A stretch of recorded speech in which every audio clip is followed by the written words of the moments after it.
నమస్తే, నేను మీ కుప్ప పద్మిని. ఇన్నాళ్ళు మీ సపోర్ట్ ని నాకు అందిస్తూ, మీ ప్రేమని నాకు అందిస్తున్న ప్రతి ఒక్కరికి కృతజ్ఞతలు. ఇప్పుడు చూడబోతున్న ఈ వీడియో కూడా ఖచ్చితంగా మీకు ఉపయోగపడుతుంది. లైక్, షేర్ అండ్ సబ్స్క్రైబ్ చేసి మీ ఇష్టాన్ని అలాగే మీ సపోర్ట్ ని నాకు అందించండి. అలాగే ఈ వీడియో పట్ల మీ అభిప్రాయాన్ని కమెంట్ సెక్షన్ లో కమెంట్ చేసి నాకు తెలియజేయండి. నమస్తే, వెల్కమ్ టు అవర్ ఛానల్. నేను పద్మిని. ప్రస్తుతంతో పాటు ప్రముఖ ఆధ్యాత్మికవేత్త, ప్రముఖ న్యూమరాలజిస్ట్ లక్ష్మీ నరసింహస్వామి ఉపాసకురాలు శ్రీమతి స్రవంతి గారు మనతో పాటు ఉన్నారు. మాట్లాడదాం. నమస్తే అక్క. నమస్తే పద్మిని. అక్క, ఎప్పుడైనా ఇల్లు క్లీన్ చేయాల్సిన పరిస్థితి వస్తే ఫస్ట్ వచ్చేటటువంటి చెత్త ఇంత ఉంటుందేమో మెడిసిన్స్. 5 రోజులు ఇస్తాడు డాక్టర్, 3 రోజులు వాడి అక్కర్లేదు తగ్గిపోయింది అనటం, బాడీని ఒక చెత్త కుప్పలా తయారు చేయటం. అంటే 5 days ఇస్తే 5 days ఖచ్చితంగా వేసుకోవాలి. చాలా మంది చేస్తారు కదా ఈ పొరపాటు. 3 days వేసేసుకుని తగ్గిపోయింది కదా అనుకుంటారు, బాడీ చెక్కిపోతుంది.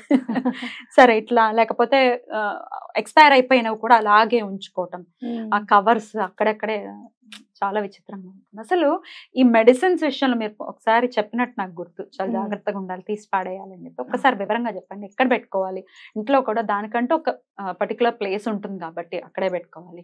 ఎట్లా ఎంత జాగ్రత్తగా బిహేవ్ చేయాలి మెడిసిన్స్ తో? మనల్ని ట్రీట్ చేస్తుంది. తప్పకుండా నేనైతే మాత్రం మెడిసిన్స్ కి ఎటువంటి పరిస్థితుల్లోనూ దండం పెట్టుకొని వేసుకుంటా. చాలా మెడిసిన్ విషయంలో కూడా మేనిఫెస్ట్ చేయడం అన్నమాట. దానికి చెప్పడం, ఇది ఇలా పని చేయాలి, నాకు ఇక్కడ ప్రాబ్లం ఉంది, దానికోసం వేసుకుంటున్నాను, అది తగ్గిపోయింది అనుకొని వేసుకోవాలి, నమ్మకం పెట్టుకోవాలి ఖచ్చితంగా. అలాగే మెడిసిన్ ని పెట్టే విధానం కూడా నేను ఫస్ట్ ఏం చేస్తాను అంటే, ముందు దేవుడికి దండం పెట్టుకుంటాను. ఇంట్లో ఎక్కడైనా పరమాచారి కట్టితే పెడతాను. ఏదైనా ఫస్ట్ మెడిసిన్ తీసుకురాగానే నేను అక్కడ పెడతాను. ఒక 1 day అయిపోయిన తర్వాత మనం ఎటువంటి పరిస్థితుల్లోనూ నార్త్ వైపు పెట్టుకోవాలి మెడిసిన్స్. నార్త్ ఈస్ట్ వైపు ఉంటే చాలా మంచిది. పెట్టడం కూడా ఊరికి అందరికి కనపడకుండా ఉండాలి అనమాట. బెడ్రూమ్ లో ఎక్కడ కూడా మెడిసిన్ అనేది ఉండకూడదు. బెడ్రూమ్ సైడ్ టేబుల్ లో చాలా మంది సైడ్ టేబుల్స్ లో పెట్టుకుంటారు, అలా పెట్టుకోకూడదు అనమాట. ఎందుకు అనంటే నెగటివ్ ఎనర్జీ అని నేను అనను, కానీ మెడిసిన్ కి మాత్రం ఓన్లీ నార్త్ సైడ్ పెట్టుకుంటే పాజిటివ్ ఎనర్జీ ఇంకా పెరుగుతుంది మెడిసిన్ కి అని ఖచ్చితంగా చెప్పుకోవచ్చు. అండ్ మోర్ ఓవర్ మనం ఎప్పుడైనా బెడ్రూమ్ లో ఏమైనా పెడితే గనక ఏమనిపిస్తుంది, అయ్యో మనకు ఒంట్లో బాగాలేదు కదా అని అనిపిస్తూ ఉంటుంది. ఎప్పుడు దాన్ని చూసినప్పుడల్లా గుర్తుకొస్తుంది మనకి. అవునా కదా?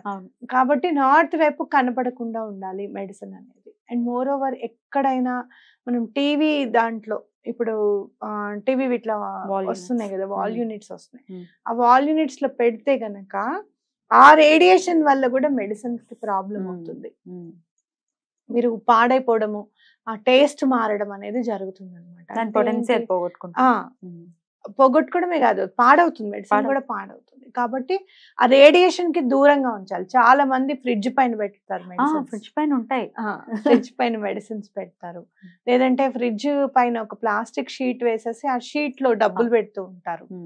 అలాంటివి పెట్టకూడదు. నెగటివ్ రేడియేషన్ అనేది వస్తుంది అనమాట.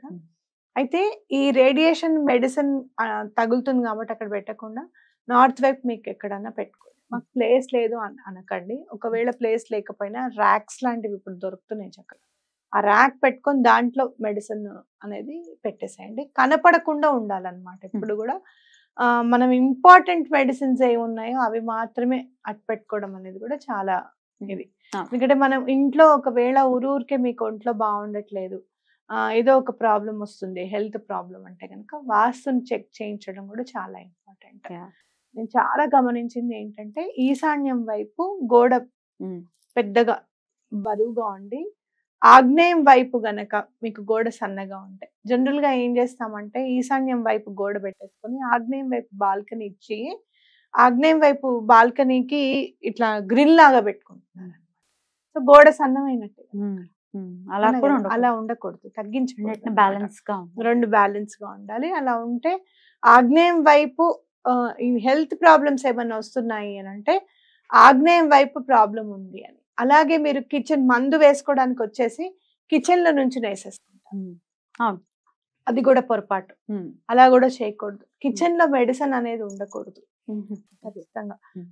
జాగ్రత్తగా అది గుర్తుపెట్టుకోవాలన్నమాట. మెడిసిన్ అనేది కిచెన్ లో ఉండకూడదు, నార్త్ వైపే ఉండాలి. ఇంకెక్కడ కూడా పెట్టుకోకండి. ఓన్లీ నార్త్ ఈస్ట్ ఉంటే చాలా అన్నమాట. మీకు నార్త్ ఈస్ట్ వైపు దేవుడి రూమ్ ఉంటుంది, ఆ ఈశాన్యం. పక్కగా పెట్టుకోండి. దాని పక్కనే మెడిసిన్ బాక్స్ అనేది గూడు పెట్టుకొని పెట్టుకోవచ్చు. Right right. ఇక ఎక్స్పైర్ అయిపోయినవి తీసేసేయాలి. వెంటనే తీసేసేయాలి. ఎందుకంటే ఎక్స్పైర్ అయినవి డస్ట్ తో సమానం కదా, చెత్త అది ఉండకూడదు ఇంట్లో, పడేయాలి. ఇంకా చాలా ఏంటంటే మనము ఎక్కువగా ఉన్న ఒక్కొక్కసారి ఎక్కువ తెచ్చేసుకున్నాం అనుకో, అవన్నీ కూడా నార్త్ వైపు ఉన్న బాక్స్ లోనే ఒక కంటైనర్ లాంటిది చక్కగా చేసుకొని అందులోనే పెట్టుకోవాలి. కొంతమందికి ఫస్ట్ ఎయిడ్ సామాన్ పెట్టుకోవడం కూడా అలవాటు ఉంటుంది చాలా. అంటే దూది అని, చిన్న పిల్లలు ఉంటారు, బ్యాండేజెస్ అని, ఇవన్నీ కూడా నార్త్ వైపే ఉండాలన్నమాట. మీరు ఇంకోటి సిజర్ మెడిసిన్స్ కలిపి పెట్టకండి. కొంతమంది ఏం చేస్తారంటే చాలా డిసిప్లైన్డ్ గా ప్లాన్డ్ గా ఉన్న వాళ్ళు ఏంటంటే దాన్ని కట్ చేసేస్తూ ఉంటారు ఎప్పటికప్పుడు. అది సిజర్ కూడా పక్కకు పెట్టుకుంటారు. ఆ సిజర్ మెడిసిన్స్ ఒక దగ్గర ఉండకూడదు, సిజర్ ని దూరంగానే ఉంచాలి. ఎందుకంటే నార్త్ వైపు మళ్ళీ సిజర్ ఉండకూడదు. కాబట్టి ఇవన్నీ జాగ్రత్తలు తీసుకుంటే, వైద్యో నారాయణ హరి అన్నారు. అంటే మనకి వైద్యం చేసేవాడు ఈశ్వరుడితో అలాగే విష్ణువుతో సమానం అని ధన్వంతరి. అంతే, ధన్వంతరి అంటే మందు ఇవ్వడానికి అవతారమే, ఇది అవతారం అని చెప్పి విష్ణుమూర్తి మనకి చూపించారు.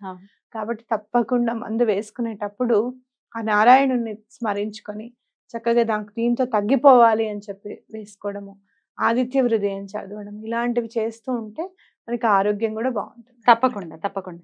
ఈ మందుని దండం పెట్టుకొని వేసుకుంటాను అని ఒకానొక సందర్భంలో ఉపాసన ఒక ఇంటర్వ్యూలో చెప్పారు. మీరు చూసి ఉన్నారా? మీకు కంటపడిందా? నేను అదే చెప్తాను. మేనిఫెస్టేషన్ ఆవిడ చెప్పింది, ఇది ఇలా పని చేస్తుంది, ఇది ఇలా నాకు పని చేయాలి, నాకు చాలా బాగుంది అనేది ఆ పాజిటివ్ నోట్ తో వేసుకుంటే చాలా బాగా పనిచేస్తుంది. ఎంత బ్యూటిఫుల్ గా ఎక్స్ప్లెయిన్ చేసిందో తను.